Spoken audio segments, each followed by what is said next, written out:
గండ్లను పూడ్చేందుకు 6 రోజులుగా గట్టపైనే ఉన్న మంత్రి. బుడమేరు వరద ఉధృతి విజయవాడను ముంచెత్తింది. బుడమేరులో వరద ఉధృతి క్రమంగా తగ్గుతుండటంతో ముంపు ప్రాంతంలో వరద నీరు తగ్గుతుంది. మరోవైపు ప్రభుత్వం ముంపు బాధితులకు ఆహారం, తాగునీరు, ఇతర సౌకర్యాలను కూడా అందజేస్తూ ఉంది. బుడమేరుకు గండ్లు పడటం కారణంగానే విజయవాడ నగరంలోకి వరద నీరు ముంచెత్తింది. దీంతో గండ్లను పూడ్చేందుకు చర్యలు ముమ్మరంగా సాగుతున్నాయి. మంత్రి రామానాయుడు రాత్రి పగలు తేడా లేకుండా అక్కడే ఉండి పూడ్చే పనులను పర్యవేక్షిస్తున్నారు.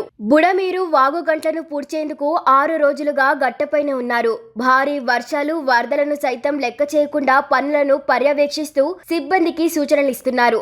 ఆకస్మిక వరద వచ్చినా తట్టుకునేలా గట్లను బలోపేతం చేస్తున్నామని ఆయన తెలిపారు.